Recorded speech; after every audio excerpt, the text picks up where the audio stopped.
Sobat jangan kemana-mana dan jangan skip videonya. Kita akan dengarkan dan nonton bersama kisah dari Mas Obi. Ya. Malam mencekam, semakin malam semakin mencekam. Mas Obi. Halo Sobat Malam Mencekam Senusantara.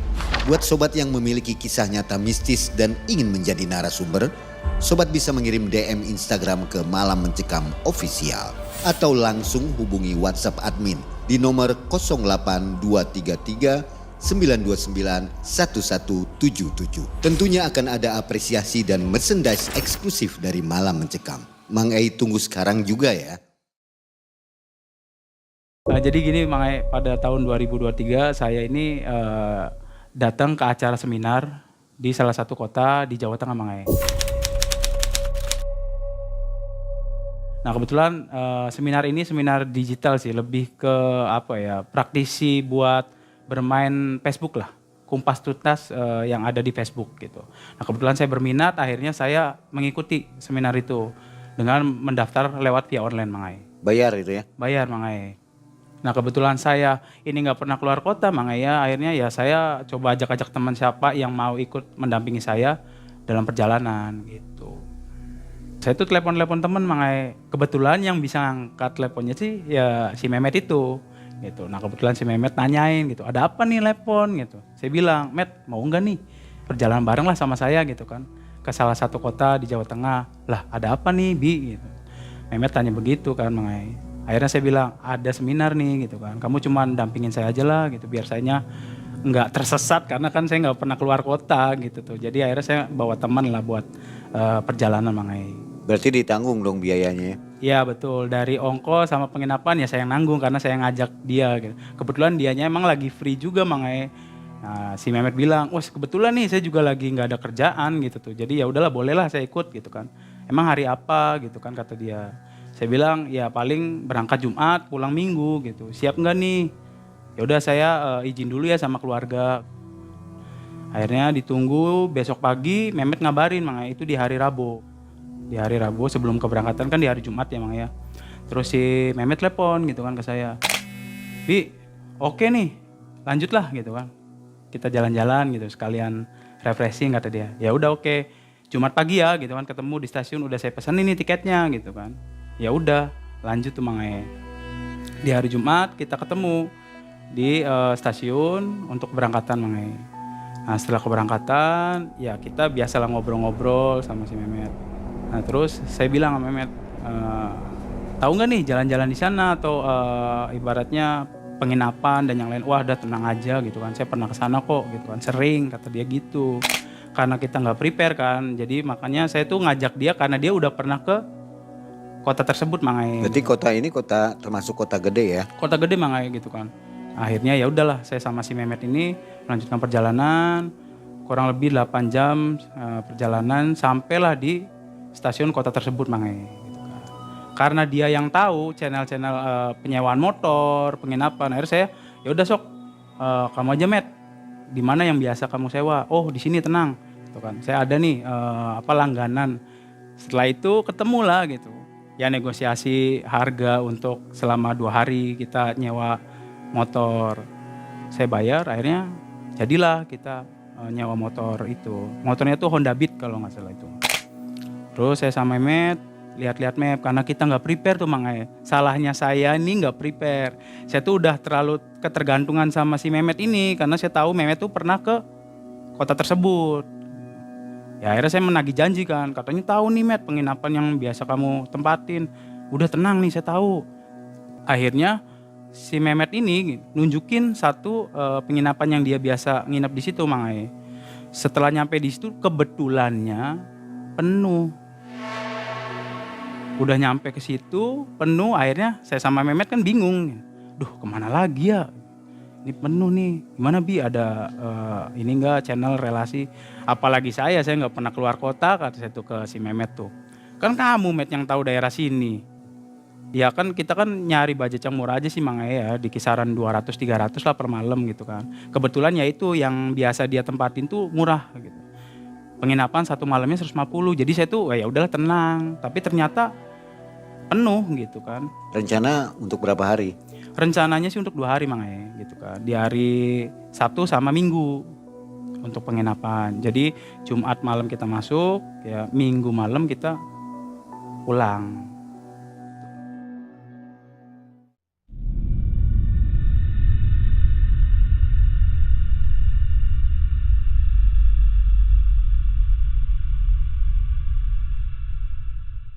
Nah, setelah di penginapan yang udah kita rencanain itu gagal ya Mang ya.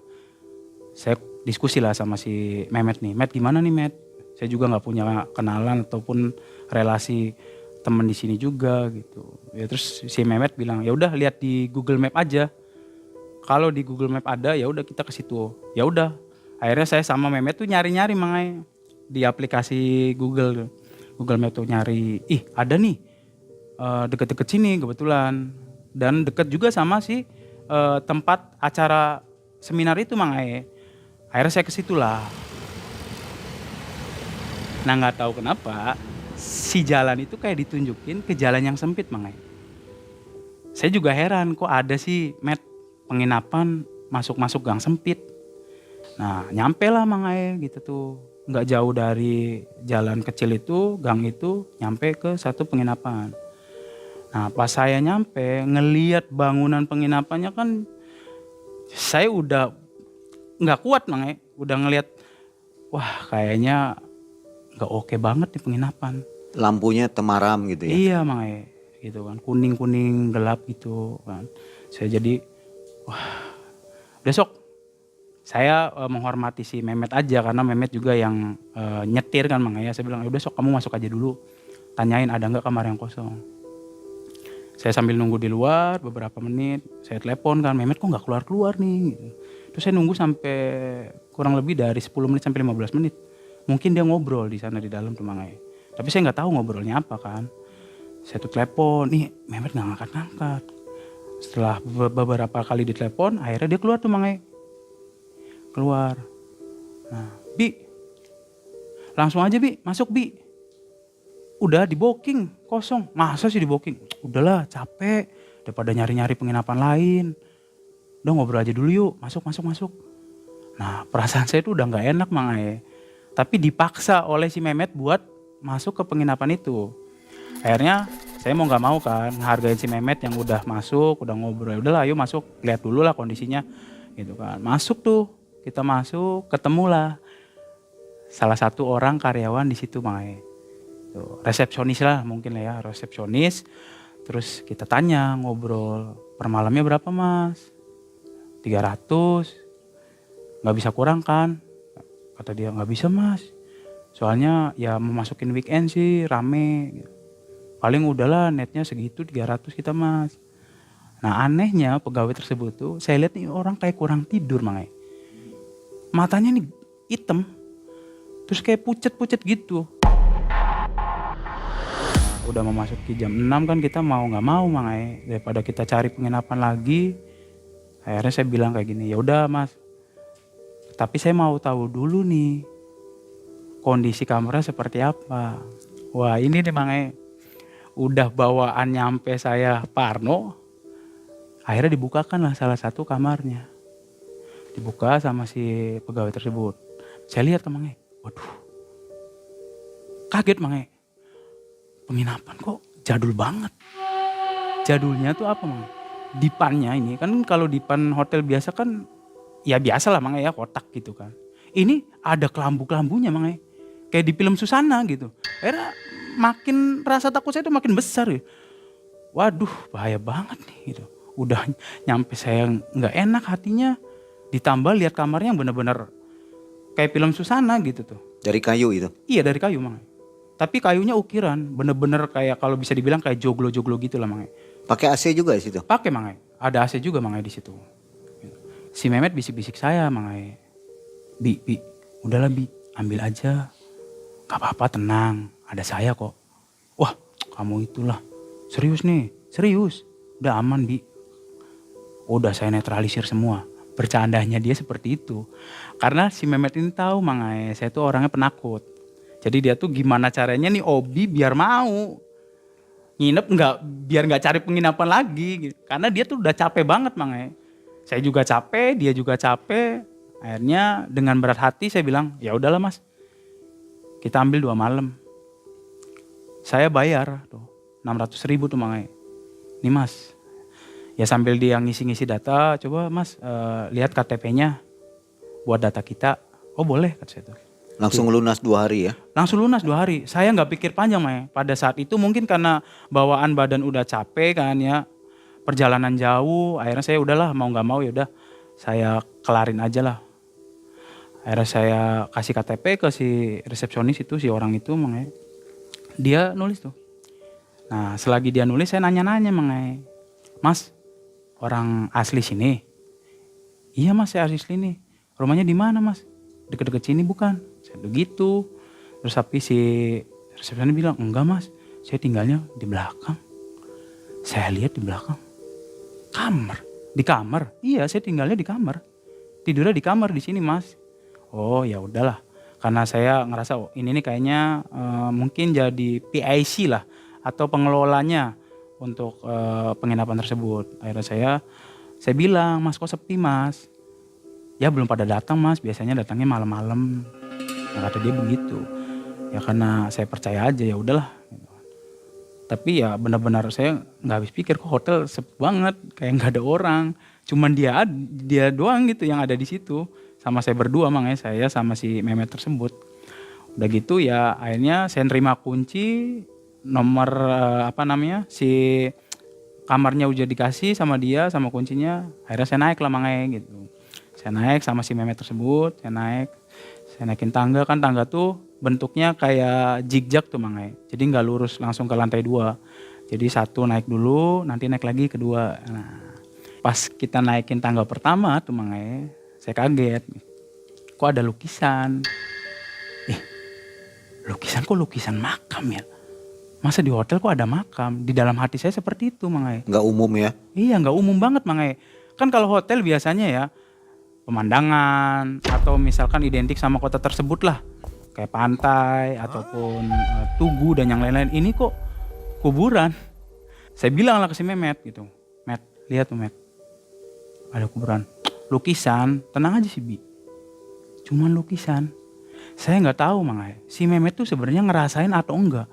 Karena setiap saya ngeluh, dia selalu ngebentengin saya buat ya udah jangan takut. Gitu. Tenang ada saya. Tenang ada saya. Sampai akhirnya saya juga agak kesel sedikit gitu kan sama dia. Keselnya tuh, kok ini orang nggak simpati banget sama saya yang penakut kayak gini. Dia bilang ya udah tenang aja ada saya. Itu mah cuma lukisan. Nah herannya di kamar yang kita mau tempatin ini Mang, kan posisi kamar tuh saya di tengah Mang. Jadi ini nih, ini tangga nih Mang, tangga 1, tangga 2 ya. Kita naik ke tangga, ketemulah kamar-kamar Mang. Nah kebetulan kamar saya itu ada di sebelah kanan. Jadi ada 3 kamar yang di sebelah kanan. Nah di sebelah kiri ini lorong Mang. Lorong panjang banget. Tapi di situ banyak kamar Mang. Nggak ada orang? Nggak ada orang, kosong. Saya masuk, ya beres-beres pakaian sambil ngobrol-ngobrol lah sama si Mehmet tuh. Met bentar lah Met, saya mau telepon istri dulu. Saya mau ngabarin kalau saya udah sampai penginapan. Ya udah, saya telepon istri lah Mang. Telepon istri nanya penginapannya di mana. Ya saya bilang saya nggak tahu. Soalnya yang tahu daerah sini ya si Mehmet. Ya. Tapi istri bilang ya udah hati-hati aja di sana ya gitu. Nanti kalau udah mau pulang kabarin. Ya udah saya mau siap-siap rapiin barang dulu. Bilang ke istri begitu Mang. Ini saya lihat ada siapa Mas Mehmet ya di foto ini ya? Iya betul Mang. Ini kita tayang nggak apa-apa ya? Boleh nggak apa-apa Mang.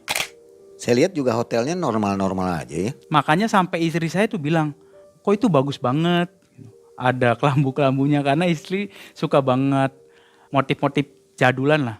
Cuman kan saya sebagai orang yang penakut gitu, sering lihat-lihat film-film horor, susana kayak gitu kan, masa sih kayak gini dibilang bagus gitu kan Mang. Nah udah gitu si Mehmet tuh langsung mandi Mang. Saya mandi duluan lah. Saya udah capek banget, mau istirahat. Ya udah silakan. Saya sambil mau nonton TV tuh Mang. Kan ya semi modern lah, ibaratnya ada AC, ada TV, ada bupet juga tuh Mang ya, bupet kecil kan biasa kalau di penginapan ada kursi. Ya saya duduk di situ Mang. Saya duduk di kursi. Ya sambil namanya jauh dari istri kan pasti komunikasi terus tuh Mang sama istri, komunikasi. Lagi ngobrol sama istri tiba-tiba Mang ya. Ada suara Wah, kayak orang nggak tahu pintu, nggak tahu bupet, kayak ditendang keras Mang. Duh, saya kaget Mang, langsung saya lihat ke belakang kan. Nah tiba-tiba pas saya lihat ke belakang nih Mang, kan posisinya ini kasur Mang ya. Ini kasur kan di belakang saya nih, yang kasur ada kelampunya nih. Nah posisi saya di depan kasur, saya langsung lihat kayak gini. Tiba-tiba ada bayangan putih tuh Mang, kayak sepintas lewat tuh. Syup. Apa ya? Terus saya tanya kan si Mehmet, Met, lagi BAB ta Met? Gitu. Nutupnya keras-keras pisan. Terus kata si Mehmet, enggak, saya lagi mandi, lagi sampoan. Itu Mang saya tuh masih berpikir, apa sih ini? Kok ada suara keras banget di dalam kamar? Padahal kan kita cuma berdua Mang. Saya nggak lagi ngapa-ngapain, saya malah lagi megang handphone kan, duduk. Ya biasa nangkring lah Mang di kursi gitu. Nangkring ngambil cecetan, kaget banget setelah ada suara beduk gitu kan. Tapi saya dengar jelasnya adanya di bupet kecil yang di depan saya Mang. Di bawah TV itu. Karena bupetnya kan kayu, jati gitu tuh Mang. Nah, suara kerasnya saya sih prediksinya di situ. Akhirnya Mehmet selesai mandi, saya bilang kan, saya tanya, Met, denger nggak sih Met? Tadi suara apa sih? Kata dia gitu. Suara keras pisan dari situ. Di mana? Ini nih, di sini nih. Di mana aja? Di sini di bupet. Wah, kamunya aja kali yang penakut. Gitu Mang. Serius aja. Saya berani sumpah nih. Di sini pas saya nengok ke belakang juga kayak ada yang lewat. Nah, Mehmet tetap dengan pendiriannya dia selalu ngomong, udah tenang aja. Udah saya bentengin semua di sini. Bercandanya dia seperti itu terus Mang ke saya tuh. Biar saya tuh tetap nggak takut. Padahal bukan spiritual ya. Iya. Bukan spiritual, bukan apa-apa, tapi tenang, saya bentengin semua. Aduh. Saya tuh kesal juga Mang gitu kan. Pengen saya tuh, kamu tuh kenapa sih gitu? Nggak percaya banget. Ya. Akhirnya saya udah tuh, Mang saya mandi kan, saya mandi, tapi tetap Mang di dalam pikiran saya tuh bertanya-tanya, suara apa? Ini suara apa nih yang tadi nih? Udah parnonya tuh bener-bener apa sih, takut banget lah Mang saya tuh. Sampai mandi juga ke bawah-bawah udah. Wah, sampai ngeliat lagi ke belakang. Karena kan si kamar mandinya tuh manjang tuh Mang, manjang ke belakang gitu kan. Nah ini ada kaca. Jadi saya tuh nggak berani mandi di depan kaca. Kan pakainya shower Mang ya. Kalau pakai shower kan mau kemana juga enak lah. Karena sayanya takut Mang, akhirnya saya duduk aja diem di toilet yang udah ditutup tuh Mang. Saya sambil mandi di situ sambil ngelihat lagi kanan kiri. Karena ya itu udah bawaan parnonya saya di situ. Ya udah setelah saya mandi Mang ya kita ngobrol sebentar kan. Ngobrol, Met, nanti jam 8 anterin saya kemana? Ketemu temen tuh ketemu temen yang bareng-bareng seminar tuh Mang. Kan ada di satu grup yang sama. Ya kita janjian lah Mang.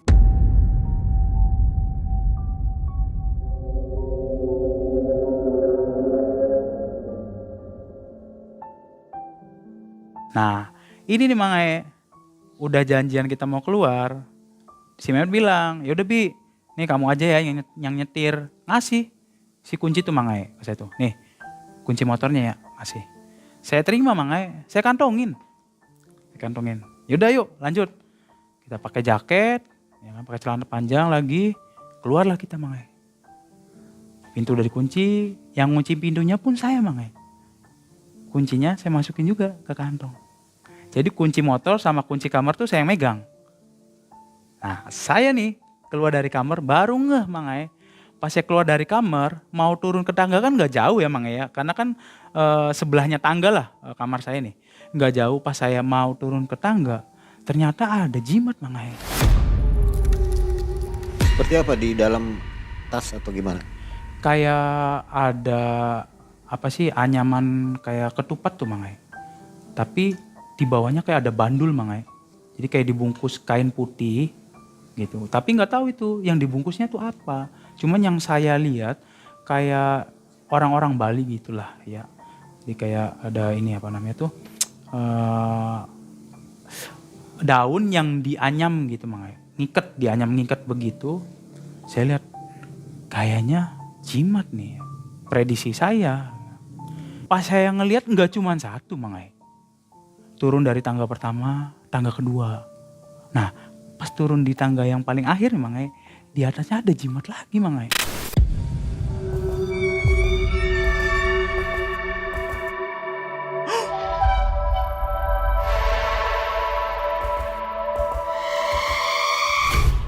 jimat kedua Mang. Nah, resepsionis nih setelah turun tangga, di depan nih resepsionis Mang. Di depan resepsionis tuh kosong Mang, nggak ada siapa-siapa. Dan nggak ada tamu Mang, nggak ada tamu. Bener-bener tuh cuman saya sendiri, nggak ada mobil, nggak ada apa. Karena ya saya mikir kayaknya datangnya mungkin tamu-tamunya jam 12 malam, jam 11 karena dia kan bilang kayak gitu. Nanti malam-malaman Mas mungkin datangnya. Kalau dengan hotel lain berdekatan nggak? Enggak, cuman satu hotel itu doang Mang. Akhirnya keluar tuh Mang. Pas saya mau keluar pintu hotel lah ya Mang ya. Kan lebar ya Mang ya. Lebar tuh pintu hotel lebar. Saya lihat lagi, ih kok ada jimat lagi. Berarti udah 3 jimat saya lihat Mang. Udah 3 jimat saya lihat, tapi saya masih tetap tahan gak mau cerita ke si Mehmet. Nah ini yang seremnya Mang. Pas saya keluar dari pintu hotel atau pintu penginapannya Mang, di sini kan ada keran, ada mesin cuci juga Mang. Dia tuh kayak lagi nyuci Mang ya. Tapi pas ngelihat kita tuh kayak mata kosong Mang.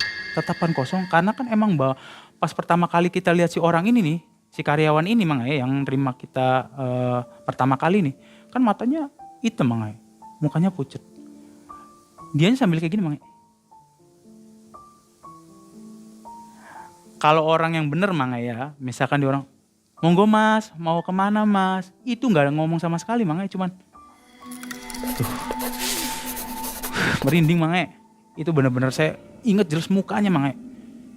Saya langsung di situ nyenggol si Mehmet tuh. Met, lihat nggak? Iya lihat. Pakai bajunya apa itu? Warnanya putih Mang. Pakai baju putih, pakai kolor tapi kolornya kolor kotak-kotak tuh Mang. Kaosnya oblong putih ya. Tapi ininya kotak-kotak kayak orang jadul lah zaman dulu, pakai kolornya kolor kotak-kotak gitu kayak sarung gitu Mang. Tapi yang dibikin celana kayak gitu Mang. Nah, ini yang herannya nih Mang. Kita udah nyampe parkiran Mang. Kan akhirnya saya buka ini kan kantong kan, rogo-rogo kantong tuh buat ngambil kunci kan, karena kuncinya kan saya pegang Mang. Saya kantongin jelas, saya inget saya kantongin. Tapi pas saya kayak gini, kunci mana ya? Kunci nggak ada Mang. Di situ saya makin merinding Mang. Met, ente lihat kan Met? Tadi saya langsung masukin ke kantong. Iya, kok bisa nggak ada? Mungkin jatuh, kata si Mehmet. Ya udahlah, kita balik lagi aja. Mau nggak mau kita balik lagi ke atas. Balik lagi tuh ke atas Mang. Tapi saya nggak mau ngelihat si orang ini lagi Mang. Si karyawan penginapannya ini. Yang tadi senyum ke saya tuh saya nggak lihat, nggak mau, saya nggak mau lihat lagi. Udah labas ya labas gitu, kalau bahasa kitanya mah langsung aja lah, langsung ke atas. Ternyata ada di kasur Mang, di tengah kasur. Padahal saya nggak ke tengah-tengah kasur Mang, tapi si kunci itu ada di tengah kasur. Kunci motor itu, kunci motor yang saya udah kantongin. Kalau kunci rumah masih ada, kunci kamar masih ada Mang. Cuman kunci motor yang tiba-tiba di kantong saya hilang itu. Nggak lupa ya? Iya nggak lupa Mang. Dia yang ngasihin, dia ngelihat saya megang, saya kantongin, dia ngelihat Mang. Si Mehmet. Nah saya nih berprediksi Mehmet nih mulai ngerasain, bener-bener ngerasain juga Mang. Gitu. Dia juga kayak sedikit kayak pucet gitu Mang. Pas tahu kok kunci bisa ada di tengah kasur gitu. Akhirnya udahlah, daripada saya lama kan, saya ambil lah. Yuk lah, cabut. Akhirnya saya sama Mehmet keluarlah dari kamar. Ya kita siap-siap dulu kan, udah siap-siap bawa kunci dan yang lain-lain. Kita keluar Mang. Keluar, ya jam 8 kita ketemu, jam setengah 9 malam selesai Mang. Pertemuan kita nih sama teman-teman yang sama-sama nanti ikut seminar bareng. Nah Mehmet nggak ikut nimbrung karena Mehmet kan bukan bagian dari peserta Mang. Nah Mehmet itu saya suruh tunggu di warung. Udah Met, kamu tunggu aja tuh di warung situ. Nanti kalau saya udah selesai kamu jemput. Ya gak jauh lah, kisaran 10 meter lah Mang. Gitu kan. Udah selesai saya kontak Mehmet, telepon. Met, lagi ngapain? Lagi ngerokok. Udah tapi, udah yuk jemput. Balik lagi ke hotel. Akhirnya Mehmet jemput Mang. Jemput, baliklah ke hotel. Nah pas kita pulang, mulai itu Mang. Ada motor, ada mobil. Saya lihat tuh. Cuman gak ngelihat orang Mang. Cuman ngelihat kendaraan doang. Ya saya berpikir ya udahlah kayaknya ini orang udah pada masuk ke kamar masing-masing. Cuman ada ininya doang, kendaraannya doang. Tapi saya udah sedikit lega Mang karena ngelihat wah rame nih penginapannya. Karena kan pas tadi kan sepi banget Mang. Jadi kita masuk jam 12 malam nyampe di penginapan. Ya istirahat lah Mang. Nah, kita nih datang berdua di jam 12 malam itu kayak nggak bisa tidur Mang. Kayak bawaannya tuh nggak ngantuk padahal kita tuh udah capek kan, kalau orang capek tuh bawaannya ngantuk. Tapi saya sama Meme tuh kayak nggak dikasih ngantuk Mang. Saya tuh merem lagi gelisah tuh Mang. Karena ya bawaan parno saya juga, terus hawanya emang bener-bener nggak enak. Ada AC tapi kayak gerah, ongkep lah kalau bahasa Cirebonnya, ongkep gitu. Terus saya tuh karena saya penakut Mang, saya tuh tidurnya gitu tuh Mang, mepet ke si Memet. Terus Memet, apa sih kayak pas aja gitu, mepet ke saya kayak gitu Mang gitu. Saking saya takutnya, mepet lagi. Ya mau nggak mau karena jam 8 saya mau ikut acara di besok paginya kan Mang mau acara seminar. Ya udah saya paksa tidur. Nah setelah pagi saya bangun nih Mang saya tanya ke si Memet karena tumben banget kok Memet udah bangun duluan. Tidur tadi malam. Saya nggak bisa tidur, ngomongnya gitu. Saya nggak bisa tidur. Cuman nggak tahu kenapa ya. Saya tuh ngeliatin lukisan terus. Lukisan yang mana itu? Nah lukisan yang di samping toilet nih Mang kan ada lukisan. Nah lukisannya ini gambar cewek Mang gambar perempuan. Nah gambar perempuannya ini pakai apa sih ibaratnya kebaya tapi warna merah jambu tuh Mang lukisannya tuh. Tapi lukisannya absurd lah gitu, jadi abstrak. Yang mukanya emang nggak kelihatan Mang jadi kayak dipudarin mukanya, yang kelihatan dari badan aja gitu tuh. Tapi di belakangnya pantai Mang belakangnya pantai gitu. Pagi dia bilang begitu sebelum saya berangkat tuh. Saya tuh kayak nggak tahu ngeliatin ini terus, lukisan ini terus. Kata dia seperti itu. Cuman saya bilang udahlah lukisan biasa Met. Ya udahlah. Saya mau siap-siap dulu nih mandi. Saya mandi tuh Mang Siap-siap saya mandi. Setelah saya mandi, saya pamit kan sama si Memet. Met, bisa nggak Met? Anterin saya lah. Jangan sampai saya ngeluarin uang lagi buat nyewa Gojek kata situ, atau nyewa ojek online. Soalnya saya kenapa gitu. Kasihan juga tuh Mang sama dia yang belum tidur semalaman. Akhirnya saya mau nggak mau minta tolongnya agak nggak enak ke si Memet tuh. Met, anterin yuk. Ya karena saya tahu kondisinya dia belum tidur Mang akhirnya Memetnya mau nggak mau ya udahlah nganterin saya. Akhirnya Memet nganterin saya tuh Mang ke tempat lokasi seminar itu Mang Kebetulan nggak jauh lah. Kurang lebih 15 menit perjalanan sampai ke si tempat itu, ke seminar Mang Setelah sampai di seminar itu ya Memet pulang Mang Memet pulang ya saya sih aktivitas di seminar kan, karena kan ada pembelajaran penting lah Mang ya. Saya fokus nggak pegang HP nggak apa. Nah tiba-tiba di istirahat, di jam-jam istirahat atau di break ya, di jam 12:30 Mang breaknya seminar, saya sempat baca chatnya si Memet. Bi, nanti saya mau ngobrol ya. Gitu Mang Nah Kak, saya tuh udah firasat gak enak lagi Mang kok mau ngobrol. Kan biasanya kalau dia ngobrol ya ngobrol aja. Bi ini kayak gini gitu.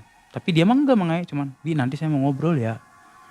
Ya udah oke, nanti aja pas pulang ya di hotel kata saya kayak gitu. Tapi dia nggak jawab lagi, cuman di checklist 2 lah Mang cuman dibaca doang, di read lah. Tuh, akhirnya saya ngelanjutin seminar, ada break lagi kan karena kan di waktu-waktu sholat ya Mang jam 3 Memet nelpon tapi nggak saya angkat. Nelpon kedua kalinya setelah saya selesai sholat asar ya Mang saya angkat. Saya angkat kan, kenapa Met gitu. Bi, kayaknya saya izin pamit duluan ya. Lah kenapa kata saya tuh, kan kita 2 hari janjiannya Mang. Iya Bi, lagi ada keperluan mendadak pulang ke rumah. Nah alasannya dia sih ada saudaranya yang meninggal Mang Karena dia bilangnya ada saudara yang meninggal ya akhirnya sayanya kan mau nggak mau kayak ya udahlah, kalau saya tahan juga orang lagi lagi berkabun kan ya, dia ditinggal sama saudaranya. Ya udah Met, nanti jemput aja ya jam 5 kata saya tuh. Ya udah oke. Ini saya lagi packing barang kata si Mehmet tuh. Ya udah kan. Saya tutup teleponnya Mang. Saya tutup, saya masuk lagi lah ke sesi seminar terakhir tuh kan. Sesi seminar di akhir waktu itu di jam 5 udah selesai. Saya telepon Mehmet. Met ada di mana? Udah di depan. Dia langsung jawab udah di depan. Lah, situ udah prepare di depan ternyata. Nah, ya udah tungguin ya di bawah kata situ di lobi. Saya mau turun ke bawah. Saya turun lah Mang ke bawah tuh. Saya turun ke bawah. Nah, di saat saya turun ke bawah tuh saya udah berpikirannya udah ngaco Mang. Udah nggak enak aja udah ngaco. Ini ada apa ya? Kok tiba-tiba Mehmet minta pulang? Ya kalau saya pribadi Mang, perasaannya ini orang bukan apa ya, maksudnya bukan ada saudaranya yang meninggal ini. Kayak emang kemauannya dia buat pulang duluan. Mungkin saya nggak etis aja lah mau ngomong, wah kayaknya kamu bohong ya, nggak mungkin kan. Akhirnya saya turun ke bawah, saya ketemu lah sama si Mehmet. Kenapa? Saya tanyain lagi kan Mang. Iya Bi, ada saudara aja yang meninggal.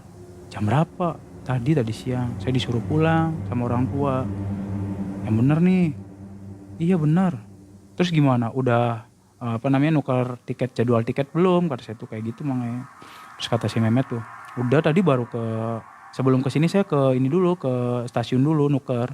Tapi udah cukur bener. Nah di situ saya udah mulai kosong Mang. Setelah dia benar-benar udah nuker tiket, bilang udah nuker tiket tuh saya benar-benar blank. Pikiran tuh blank. Karena rasa cemas, rasa takut udah benar-benar campur aduk di pikiran saya tuh Mang. Karena saya tuh flashback ke yang belakang-belakang gitu, kejadian kemarin-kemarin di hari Jumat itu. Saya sejalan-jalan Mang, dibonceng sama dia buat ke stasiun ya, menuju ke stasiun itu saya bener-bener bengong Mang. Kayak saya gini. Saya mau nginep di mana? Kayaknya nggak mungkin banget kalau nginep di situ saya sendirian di situ. Nah terus Noel tuh si Mehmet tuh sambil nyetir tuh. Shh. Udah, jangan bengong. Balik lagi bercandanya. Udah saya portal, jangan takut. Udah saya taruh sesuatu di kamar itu. Aman, kata dia gitu. Wah, kamu itu ngaco lah. Udah tenang aja Bi, jangan dipikirin. Jalanin aja, lanjutin. Karena emang udah 2 hari, kamu udah bayar. Akhirnya nyampe di stasiun Mang. Saya masih bengong tuh. Nah si Mehmet tuh tahu perasaan saya udah nggak enak tuh, udah mata kosong. Saya tuh ya udah pikirannya udah wah kemana-mana lah Mang. Saya bengong gitu.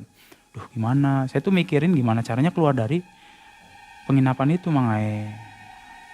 Bi, nanti saya mau cerita ya. Cerita apa? Sekarang aja lah. Udah nanti aja pas kamu mau pulang ke Cirebon. Kata dia gitu Mang. Udah sekarang aja lah. Saya desek Mang. Udah sekarang aja lah. Cerita cepetan.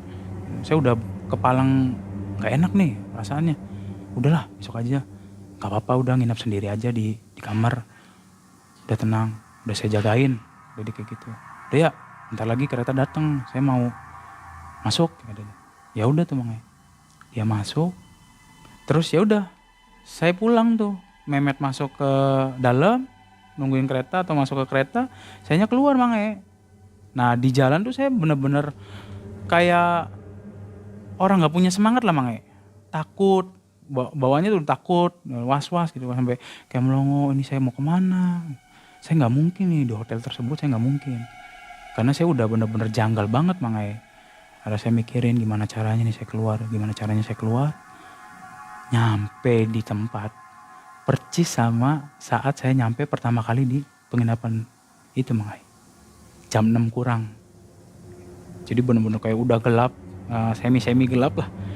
Udahlah. Di hati saya udah bilang, udah keluar aja. Ya udah tuh Mang. Saya udah nggak pikir panjang Mang. Saya masuk, rame Mang. Pas saya masuk rame. Ada satu keluarga, jadi ini resepsionis. Nah di sebelah kanannya resepsionis tuh kayak ada buat galon gitu tuh Mang ya. Kan di penginapan ada yang bikin kopi. Nah di situ rame Mang. Kayak orang satu keluarga, ada anaknya 2 gitu kan. Tapi ada keluarga lain gitu. Jadi bener-bener kondisi pada saat itu pas saya masuk tuh rame. Saya kaget Mang. Kok serame ini? Apa hari Sabtu ya, saya bilang kayak gitu ke diri saya sendiri tuh, apa hari Sabtu ya. Ya udahlah, saya kan karena udah bertekad buat ninggalin penginapan itu Mangai, saya ke resepsionis lah. Kayak saya ke resepsionis, saya lihat orangnya udah beda Mangai. Ya kayak orang-orang biasa aja, matanya ya biasa, nggak kan kalau yang pertama tuh matanya kan hitam ya Mangai, ya kayak orang nggak tidur semalaman lah, seharian gitu tuh. Nah ini mah nggak normal Mangai, saya normal, saya tanya kan, Mas, maaf Mas, bisa nggak ya kalau satu harinya di cancel atau di refund, kata saya. Dibalikin.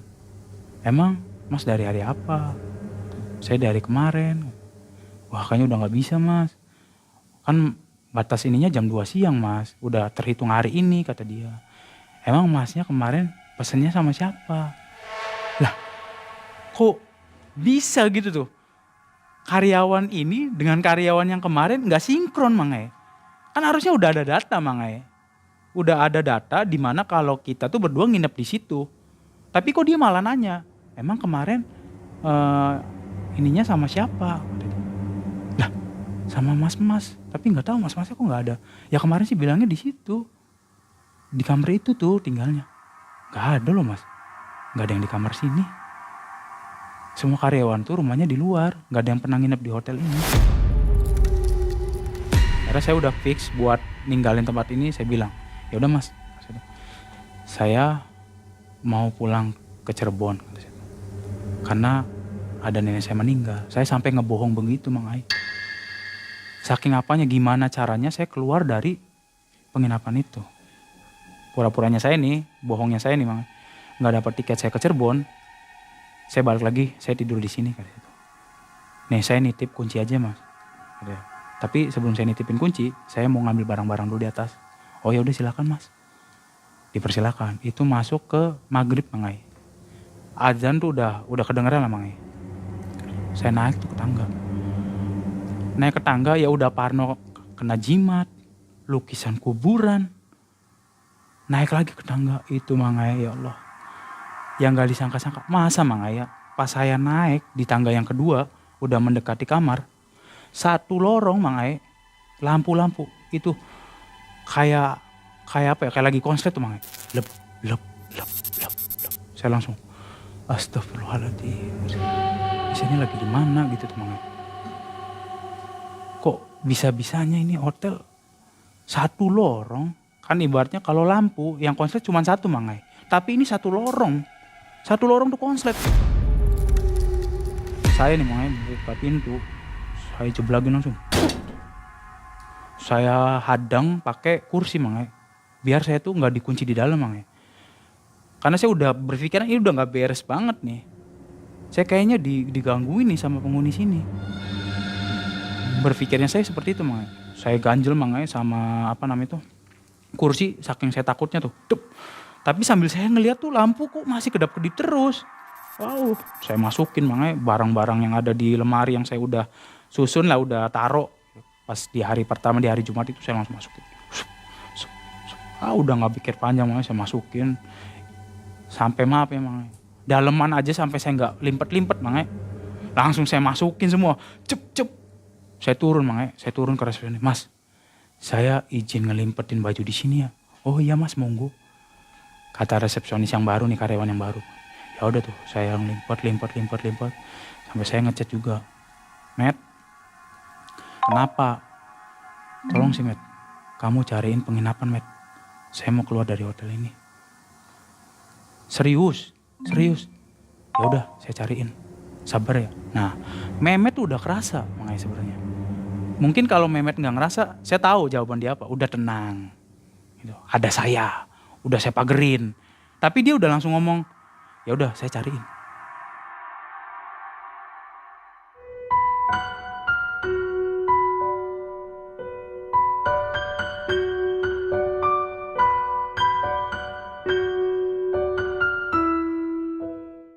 Ya terus saya akhirnya dapat konfirmasi dari si Mehmet ini mau nyariin hotel Mangai. Ya udah saya keluar. Saya pamit lah sama si resepsionis, sama si karyawan yang kedua lah. Saya keluar, saya muter-muter Mangai. Muter-muter tuh kayak orang nggak tahu arah lah, kayak dibikin oyod mingmang tuh mangai. Kalau bahasa Cirebonnya oyod mingmang. Jadi saya tuh muter-muter nggak jelas mangai. Pakai motor. Pakai motor. Muter-muter mau kemana? Mau berhenti di sini kayak nggak mau. Mau berhenti di sini kayak nggak, kayak gelisah tuh mangai. Bawaannya tuh kayak gelisah, kayak nggak mau berhenti aja naik motor tuh. Sampai ada 1 jam mangai. Mutar. Akhirnya tuh saya ya zikiran tuh mangai, kayak astagfirullah gitu kan di dalam hati tuh. Ngeliat lah ada 1 minimarket tuh. Udahlah di sini aja. Saya belokin lah motor, parkir di minimarket. Saya beli minum, beli makan. Saya duduk sambil saya mikir mangai. Setelah adzan Isya, si Mehmet telepon. Bi, udah dapet nih Bi penginapannya. Ya saya bilang kan, serem gak nih? Enggak, sok nih saya kirimin linknya. Nah dikirimin tuh linknya. Link lokasinya kan kalau di Google Map tuh kelihatan tuh mangai ya. Lokasi sama kamar-kamarnya seperti apa. Nah, saya lihat-lihat kan, saya lihat. Wah aman nih kayaknya nih. Ya feelingnya sayanya berkatanya kayaknya enak nih. Ya udahlah Met, punten bookingin aja ya. Karena saya bentar lagi juga jam 8 mau ada pertemuan lagi. Ketemu sama orang-orang yang kemarin. Kata saya gitu mangai ke si Mehmet tuh. Nah Mehmet bilang ya udah saya bookingin ya. Nah, Mehmet bookingin, ya. Terus ngasih lah kontak si penginapan kedua mangai, ngasih penginapan kedua. Akhirnya saya kontak kan mangai, saya chat. Malam Pak Bu, ini saya yang tadi pesan di online, saya mau ke lokasi ya nanti jam 11. Gitu. Ya saya ancar-ancar lah mangai, karena kan pertemuan saya jam 8, paling kelar jam 9 jam 10 gitu. Perjalanan mungkin agak ngaret lah, saya bilang gitu. Ya udah Mas, nggak apa-apa kata dia gitu. Ya udah tuh. Saya selesaikan chatnya, langsung saya berangkat ketemu sama teman-teman yang ada di seminar kemarin mangai. Ngobrol sampai jam 10 nggak kerasa. Akhirnya saya pergilah dari kafe. Ya emang masih ada juga sih yang masih ngobrol-ngobrol, tapi saya udahlah, saya mau istirahat aja. Saya ke penginapan kedua mangai. Karena parnonya saya, kejadian yang tadi mangai di penginapan yang pertama saya bilang ke yang ininya penjaganya, tapi kayak kos-kosan gitu tuh mangai, kayak bukan penginapan. Kalau yang pertama kan penginapan banget, nggak ada resepsionis ini mah, jadi kayak kos-kosan aja lah, penginapan murah gitu mangai. Saya tanya ada kamar yang kosong berapa Bu, udah sampai di tempat tuh mangai di penginapan yang kedua nih, ada Mas, sok tinggal dipilih aja. Ada saya lihat-lihat lah kamarnya mangai, saya cek dulu kan. Saya cek tuh di kamar yang pertama. Ada lukisan lagi mangai. Tapi lukisannya berbentuk apa? Berbentuk wayang. Saya parno dengan penginapan yang pertama, akhirnya saya, enggak Bu, kayaknya yang ini saya nggak mau ngambil. Coba kamar yang kedua Bu. Nah di kamar kedua lukisannya abstrak mangai. Maksudnya tuh nggak kelihatan jelas, kayak kota lagi dilukis aja tuh mangai. Ada orang jalan, ada orang naik beca, jadi nggak jelas utuh kayak yang itu, yang di penginapan pertama itu kan utuh mangai, cewek utuh, cuman mukanya aja yang nggak kelihatan. Ya udah tuh akhirnya saya tidur. Minggu pagi saya lanjutin lagi tuh mangai buat sesi kedua ya mangai ya, karena hari Sabtu sama Minggu saya selesai jam 5 lagi. Akhirnya saya nyari oleh-oleh lah mangai, nyari oleh-oleh khas kota tersebut mangai. Saya nyari oleh-oleh maghrib tuh mangai, ya maksudnya tuh di wayah-wayah maghrib lagi saya tuh mau arah ke stasiun. Setelah ngambil oleh-oleh di deket-deket venue lah atau tempat si acara itu, itu penasaran mangai, ini hotel beneran enggak ya? Ya udahlah, saya ngeberaniin diri tuh, saya ke situ lagi mangai. Jalannya saya masih ingat mangai. Ya ibaratnya baru sehari kemarin mangai gitu. Saya keluar dari penginapan pertama kan otomatis saya masih ingat mangai jalannya. Cuman nggak tahu nama jalannya apa, saya nggak tahu. Cuman saya tahu arahnya ke sini. Saya tahu. Saya berhenti tuh mangai. Kok nggak ada penginapannya mangai? Saya buka di Google Map nih mangai. Saya minta Map. Kan karena di Google Mapnya si HP Mehmet nih, saya bilang ke Mehmet, kirimin GPS-nya hotel yang kemarin. Nah si Mehmet ngirimin ke saya tuh.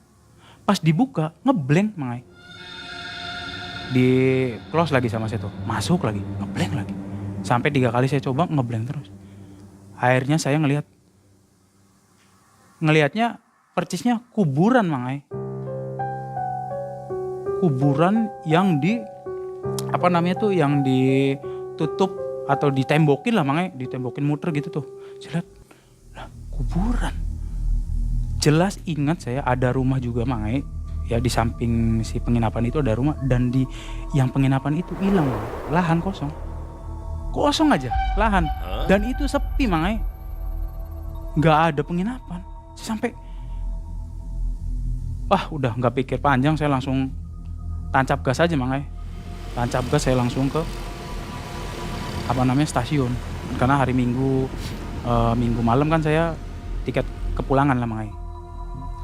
Akhirnya saya cetak tiket kan, udah nyampe di stasiun, saya cetak tiket, saya nelpon langsung tuh si Mehmet. Met,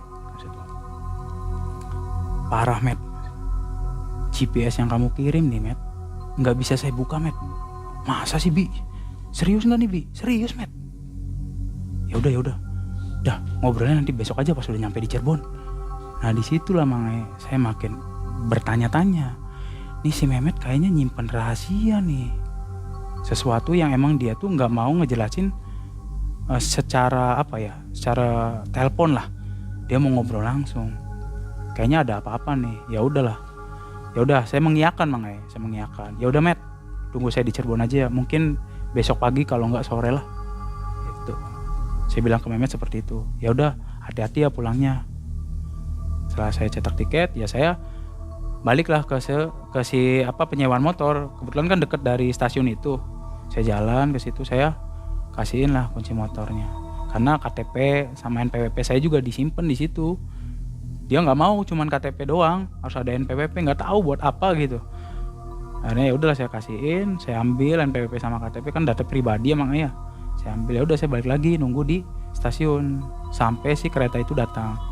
Nah setelah kereta datang ya udah saya masuk lah Mang Ai. Masuk. Nah, pas masuk ke kereta nih Mang Ai, hawanya beda lagi Mang Ai. Kayak diikutin tuh Mang Ai. Kayak diikutin dari belakang tuh, kayak kok bawahnya nggak enak. Badan tuh kayak capek, meriang, tapi gerah gitu. Padahal pada saat itu Mang Ai ya, maksudnya tuh lagi musim angin lah. Apalagi pas masuk ke gerbong kan AC ya Mang Ai gitu. Sekarang kan udah nggak ada yang nggak AC gitu tuh. Saya masuk tuh kayak masih kok hawanya nggak enak. Ya udahlah, saya positif aja, saya taruh tas di atas di atas tempat duduk gerbong tuh Mang Ai. Saya tidur Mang Ai, karena capek, karena habis nyari oleh-oleh buat keluarga tuh Mang Ai, saya tidur. Nah pas saya tidur ini nih Mang Ai, tiba-tiba ada sosok perempuan yang ada di lukisan itu. Tapi saya nggak ngeliat mukanya Mang Ai, nggak ngeliat muka. Jadi saya tuh kayak ditaruh di pinggir pantai, tapi pantainya tuh nggak tahu pantai apa, luas banget Mang Ai. Percis sama kayak di lukisan Mang Ai. Lukisan yang Mehmet tunjuk-tunjuk itu Mang Ai. Ya merinding nih Mang Ai saya. Saya sampai kok ada cewek di mimpi nih, kok ada perempuan nih gitu. Nah dia tuh kayak ngulurin tangan Mang Ai. Kayak gitu tuh ke saya. Saya nggak pikir panjang Mang Ai ya. Di mimpi juga saya lari Mang Ai. Lari kemana aja saya bisa lari. Yang penting jangan ketemu sama perempuan ini. Nah tiba-tiba saya kebangun Mang Ai. Setelah saya kebangun kayak, tadi mimpi apa ya maksud itu? Kok saya bisa dimimpiin sama sosok yang ada di lukisan itu? Wah jangan-jangan ini saya di ketempelan nih. Akhirnya saya nggak tidur lagi Mang Ai.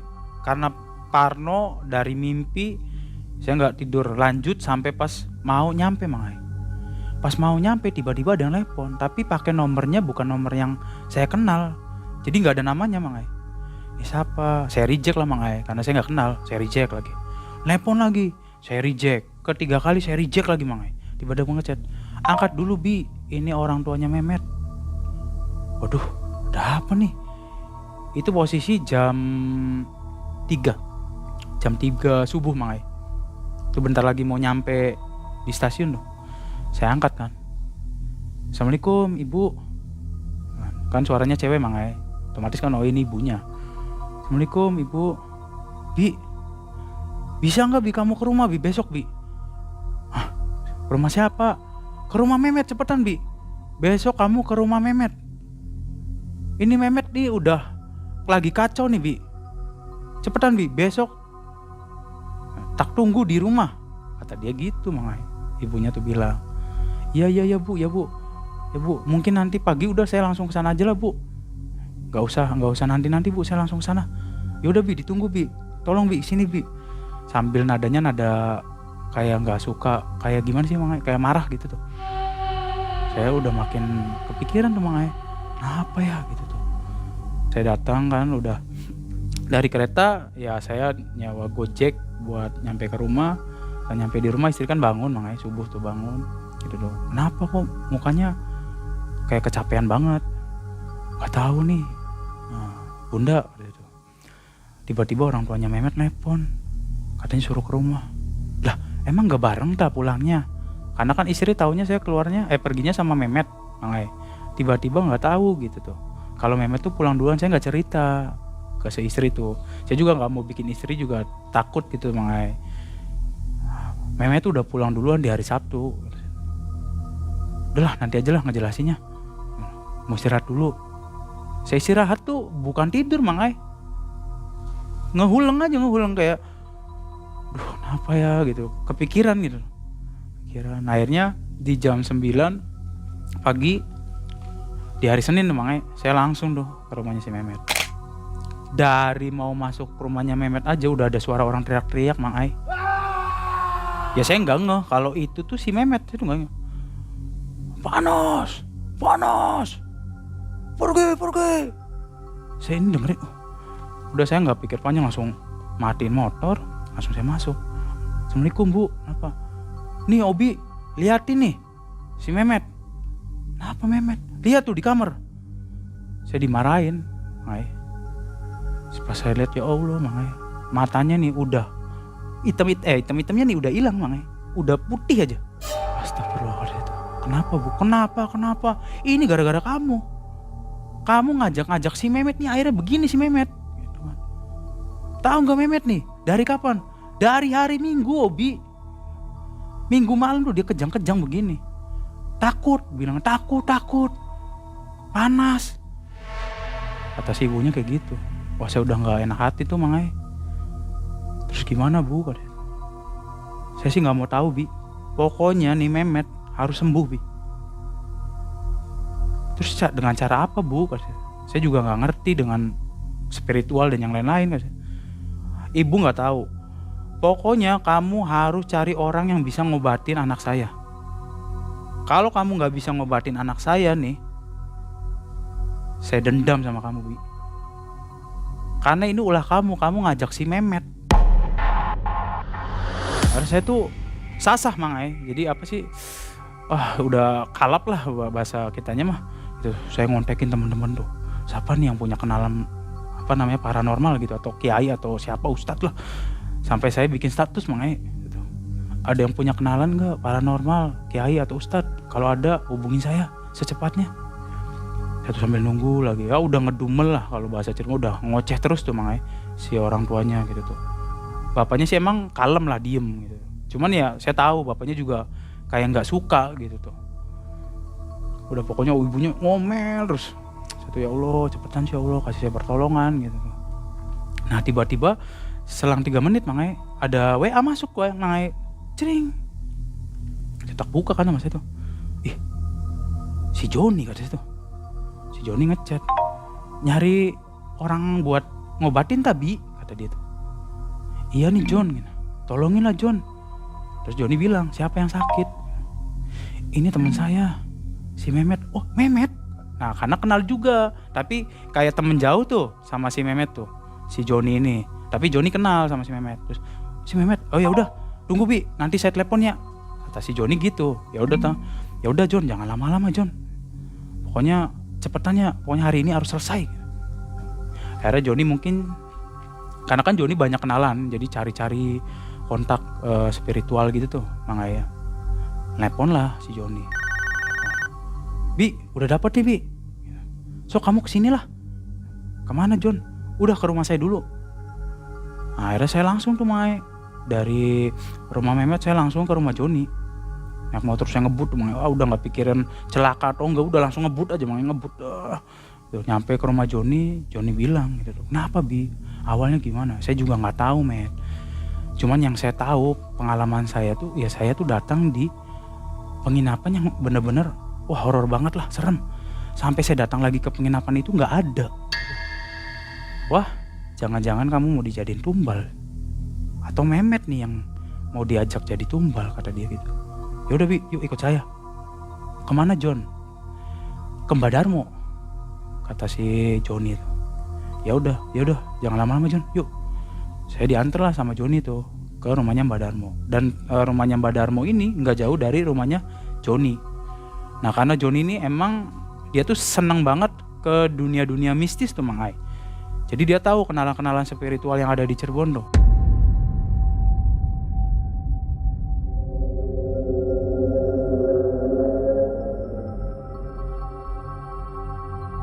Setelah sampai di rumah Mbak Darmonya kayak udah tahu Mang Ai. Udah di depan pintu kayak gini nih. Nah, ngeliatin saya terus. Ya saya kan takut jadinya ngeliat Mbak Darmo. Tiba-tiba orang baru ketemu, dia udah ngeliatin saya kayak gitu. Terus bilang ke Joni, masuk. Akhirnya saya berdua masuk. Ya kita ngobrol tuh. Ceritain lah Mang Ai. Pengalaman saya selama di kota tersebut seperti ini gitu. Terus ya udah Bi, kata Mbak Darmo, kamu tunggu di rumahnya Mehmet ya. Habis maghrib saya ke situ. Tapi tolong kamu jangan sendirian Bi ke rumah Mehmetnya. Karena ini makhluk yang gangguin Mehmet nih bener-bener tinggi besar. Dan itu gak cuma satu makanya kata Mbak Darmonya. Tapi ada dalangnya nih Bi. Nanti kamu tunggu aja di rumah Mehmet. Siap Mbah. Udah tuh. Akhirnya si Joni nemenin saya tuh makanya ke rumahnya si Mehmet. Nah si Joni juga kaget gitu ngelihat kondisinya Mehmet tuh bener-bener udah parah. Udah parah tuh, udah bener-bener kayak 1 hari gak makan kan kelihatan banget tuh makanya ininya kempot gitu tuh. Matanya malik, tangannya masih diikat kayak ODGJ aja gitu. Udah teriak-teriak panas. Ibunya nangis-nangis terus makanya. Datang saya maki-maki saya lagi. Goblok lah gara-gara kamu ini. Akhirnya kan saya jadi ya Allah gitu loh. Ngerasa bersalah banget tuh makanya gitu tuh. Padahal ya saya juga gak tahu gitu tuh. Kok saya bisa disudutkan gitu. Cuman ya saya ngerasa ya saya bawa anaknya. Ya saya harus bertanggung jawab. Nah tiba-tiba datang lah. Nah yang anehnya nih Mbah Darmo kok tahu rumahnya Mehmet. Padahal nggak ngontek ke Joni gitu, nggak minta Sherlock apa, tiba-tiba datang. Tapi datang nggak sendirian, Mang Ai. Datangnya dia bertiga sama nggak tahu 2 orang saya nggak kenal gitu tuh. Ya mungkin kayaknya ini nih apa sih sebagai anak buahnya si Mbah Darmo ini buat ritual gitu. Terus dia masuk, ya dia kenalin ke ibunya, nih saya spiritual yang mau ngobatin anaknya ibu gitu. Boleh nggak Bu izin saya masuk ke kamarnya si Mehmet, kata si Mbah Darmo ini gitu tuh. Ya ibunya ya udah silakan Mbah. Tapi ngelihat ke saya tuh udah kayak benar-benar benci Mang Ai. Ibunya tuh kayak sinis tuh. Saya udah langsung nunduk lagi gitu. Saking sayanya ya maunya saya sih nggak terjadi seperti inilah gitu tuh. Sampai harus ada korban gitu kan. Akhirnya masuk Mbah Darmo sama 2 anak buahnya lah. Cuman nggak tahu namanya siapa Mang Ai. Tiba-tiba pintu dikunci Mang Ai. Kita berdua kan nunggu di depan kamar Mang Ai, sambil duduk gitu tuh, sambil tegang lah, suasananya tegang. Jeda kurang lebih 5 menit, mungkin 5 menit, 10 menit, tiba-tiba ada suara, tapi bukan Mehmet. Teriak Mang Ai. Anak ini mau saya tumbalkan. Ngomongnya gitu Mang Ai. Nah ibunya makin nangis Mang Ai, mendengar suara itu. Entah itu suara ya mungkin mediatornya Mbah Darmo itu apa emang sosok itu Mang Ai. Saya nggak tahu, pokoknya suaranya beda banget Mang. Mbah Darmo suaranya nggak kayak gitu, si Mehmet suaranya nggak kayak gitu. Kalau kalian mau nih anak ini selamat, berikan saya penggantinya. Kedengaran jelas ada kata saya tuh. Saya takutnya apa Mang? Ya maaf ya, makhluk begitu kan kalau minta-mintaan tuh sekarepe dewek, semena-mena gitu. Saya takut Mang. Takutnya kita dan pihak keluarga nggak bisa nyanggupin, Mehmet yang jadi korban. Saya berdoa terus, ya Allah bantu saya nih, ya Allah bantu saya. Sampai tangan saya tuh bener-bener kayak pucet lah Mang. Udah bener-bener kayak, ini harus selesai, ini harus selesai. Terus kedengeran lah suaranya Mbak Darmo. Kalau saya mau bawakan buat kamu, kamu mau gak tinggalin anak ini? Anak ini belum saatnya kamu bawa pulang, kata Mbak Darmo tuh. Kedengeran Mang. Itu suaranya Mbak Darmo gitu tuh. Nah setelah itu Mang, Mbak Darmo bilang kayak gitu. Suara jerit keras banget, teriak. Tapi suaranya Mehmet teriak, oh.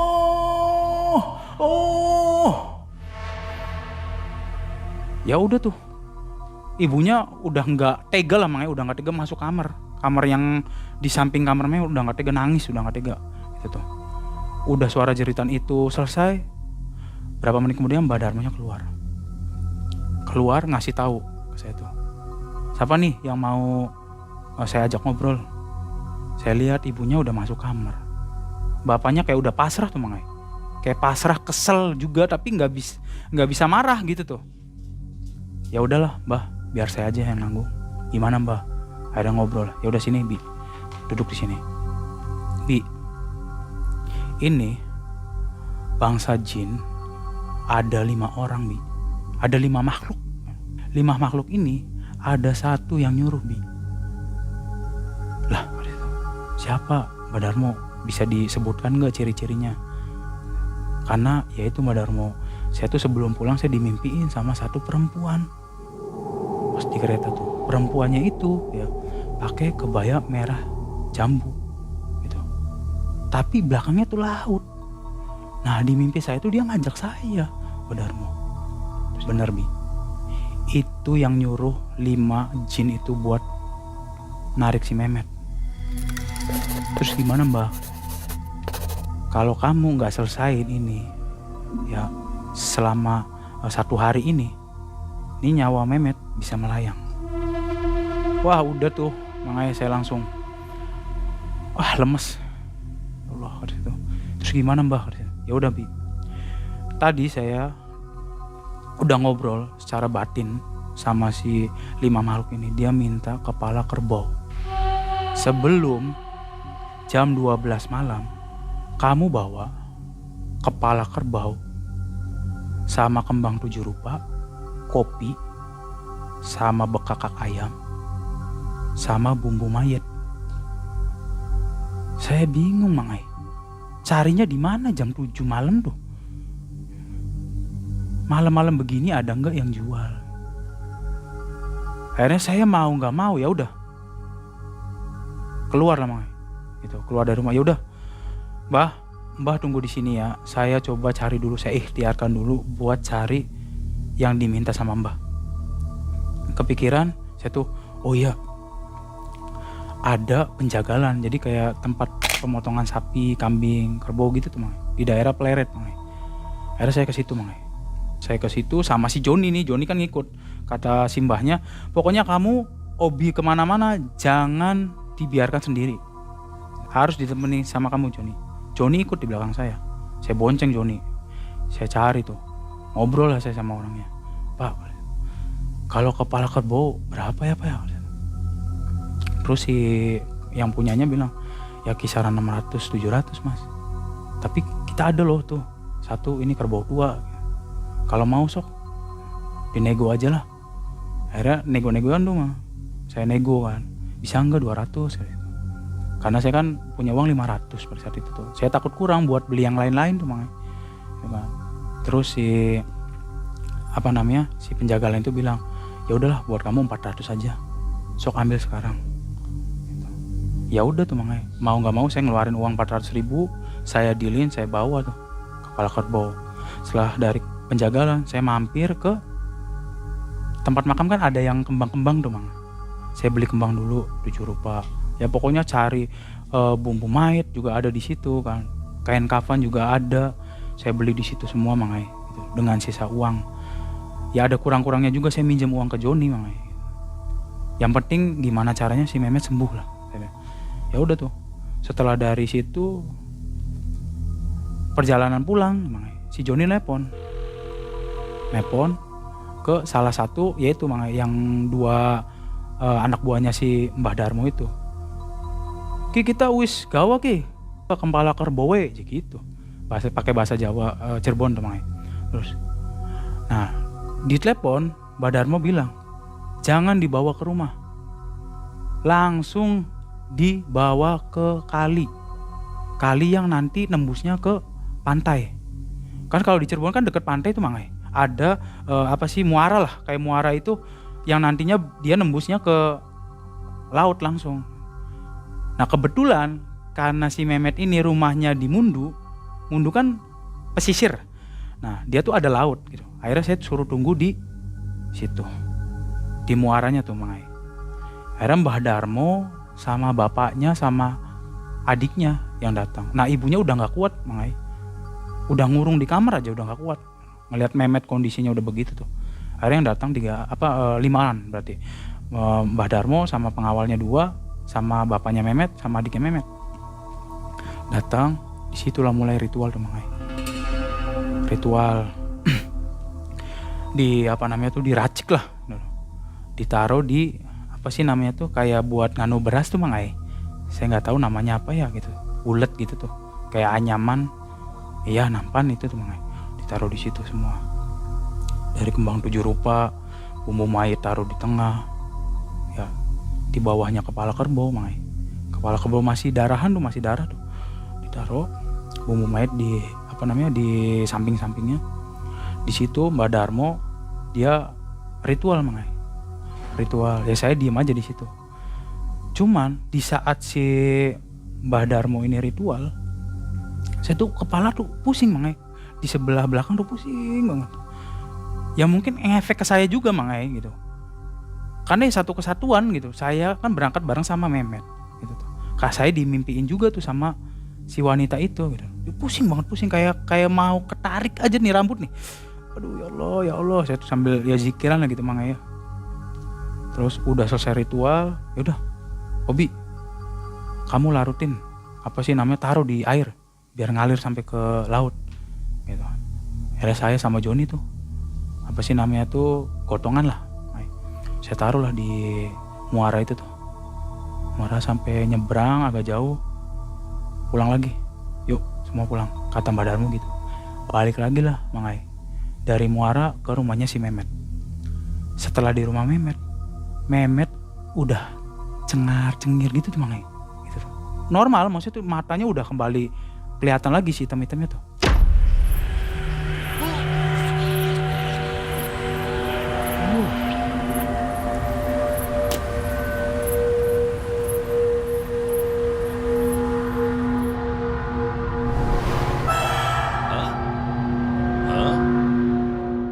Nanya kenapa saya diginiin sih gitu, saya kenapa sih gitu, kenapa sih diginiin gitu, kata si Mehmet tuh ya, orang saya nggak kenapa-kenapa aja, terus kok mukanya pada kayak kecapean gitu, ngelihat ke kita tuh Mang. Jadi dia tuh selama begitu tuh nggak sadar Mang, nggak sadar, walaupun dia udah jerit-jerit panas tolong gitu. Tapi dia nggak sadar. Terus akhirnya Mbah Darmo bilang ke saya sama ke si Mehmet gitu. Nih Met, ini jadi pelajaran kamu, pelajaran kalian. Jangan pernah memulai kalau kalian gak mau ada hal-hal yang gak baik datang. Nah, saya kaget Mang. Lah mulai apa? Saya selama di penginapan gak pernah ngapa-ngapain gitu. Akhirnya Mehmet ngaku Mang. Ya Mbah, saya tuh pas di hari Sabtu, pas Obi ikut seminar, karena saya penasaran sama lukisan tuh, saya bukalah lukisan itu. lukisannya gambar perempuan. Saya pun sempat dimimpiin setelah pulang dari penginapan tuh. Udah nyampe Cirebon sebelum dia kesurupan katanya Mang. Dia tuh sempat dimimpiin juga. Gitu. Nah setelah itu salahnya dia, kata dia tuh dia ambil ada bungkusan kecil warna hitam di balik lukisan perempuan yang ada di kamar. Dibuka sama dia, bukan lukisannya aja dibuka, dirogoh tuh Mang Ai, diambil, dia buka juga Mang Ai. Dia bilang kayak gitu, saya buka, saya lihat kok ada bungkus mayat sama pasir gitu, kayak pasir dari laut lah, kata di si Mehmet nih. Terus saya tuh takut, Mbah, saya langsung ikat lagi, saya langsung masukin gitu tuh. Nah sebelum saya buka lukisan tuh, saya sempet ngeliat ada sesajen di bawah tuh Mang Ai. Kata si Mehmet tuh seperti itu. Di bawah apa? Di bawah dipan atau di bawah apa namanya itu, tempat tidur Mang Ai. Nah terus Mbak Darmo nanya, kamu apain itu? Saya makan. Terus habis kamu makan terus gimana? Ya saya buang ke sampah. Apanya yang dibuang ke sampah?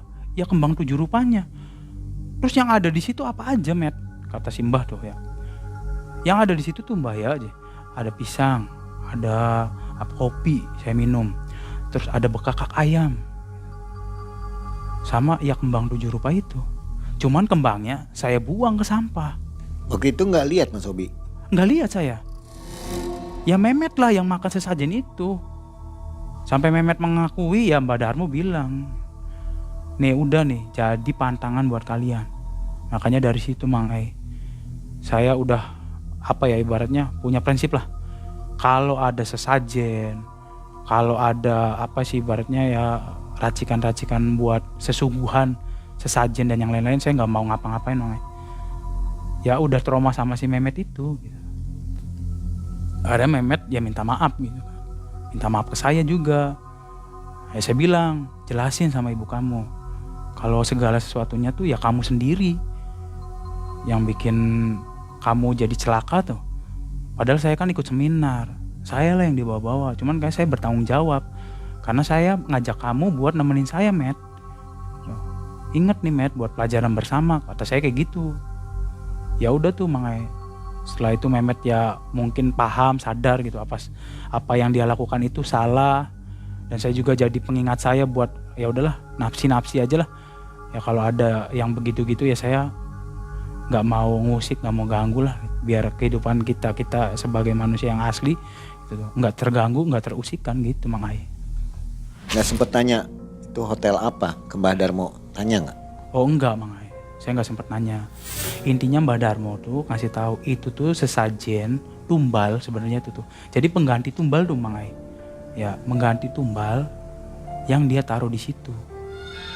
Gitu, kata Mbah Darmo. Tapi saya bilang kan ke Mbah Darmo, tiba-tiba yaitu si hotel tuh hilang gitu aja. Jadi lapangan biasa, tapi di sampingnya kuburan gitu tuh. Cuman nggak tahu ada perjanjian apa Mbah Darmo juga sama si makhluk ini nih Mang Ai. Sampai dia nggak mau bilang kalau itu tuh entah itu tumbal, entah itu teror, entah itu apa, enggak. Gitu. Tapi dia bilangnya itu sesajen gitu tuh buat pengganti. Nggak nyeritain hotel ya? Nggak nyeritain. Hotelnya hilang tapi Mbak Darmo nggak tahu apa-apa. Ya Mbak Darmo kayak nahan sesuatu tuh Mang Ai. Jadi kayak nggak mau nyeritain total. Ya mungkin biar kita berdua juga nggak kebawa nggak kebawa takut lah, nggak kebawa takut berkepanjangan gitu tuh Mang Ai. Jadi Mbak Darmo nyetopnya di situ. Ini peringatan buat kalian. Pokoknya kalau ketemu yang begituan jangan pernah diapa-apain. Okay. Karena jangan sampai diusik. Nanti kalau kamunya nggak mau diusik, udah. Berarti ada orang yang mengirim ini ya? Iya, yang Mang Ai. melakukan pesugihan. Nah gitu. mungkin tuh Mang Ai. Sampai ya tumbalnya tuh karena yang makan sesajen itu. Jadi masih tahu nggak titik hotelnya itu? Tahu Mang Ai. Tahu. Cuman jalannya nggak tahu ya? Ya jalan alamat lengkapnya saya nggak tahu. Saya tahu pokoknya titiknya ada di stasiun kereta api Mang Ai. Karena kan saya tahu, saya turun dari stasiun kereta api itu buat nyari penginapan, saya tahu jalan-jalannya saya tahu. Oke. Gitu. Kapan hari tim MM mau ke sana? Siap. bisa tunjukkan ya. Siap Mang Ai. Ya sobat, jadi kalau penasaran dengan hotel itu silakan komen di bawah. Kalau komennya banyak ya, tim MM akan meluncur ke sana. Siap Mang Ai. Berhati-hatilah. Mungkin waktu itu nggak berdoa dulu mungkin ya. Lupa Mungkin Mang Ai. Lupa. Sempat sholat nggak waktu di sana? Enggak. Sama sekali nggak Sama sholat. sekali. Jadi karena badan capek, ya ke ibadah juga udah lupa. Pikirannya yaitu main, jalan-jalan, sama seminar. Kayak piknik aja Iya gitu. kayak piknik. Niatnya kita tuh datang ke situ sambil piknik Mang Ai. Oke. Tapi berbuahnya berbuah, wah serem. Jadi hati-hati juga ya kalau ada sesajen jangan langsung dimakan. Siap Mang Ai. Akibatnya seperti yang tadi. Jadi pelajaran buat saya Mang Ai. Ya, tapi ada juga orang yang mengatakan kalau sesajen itu makan aja katanya.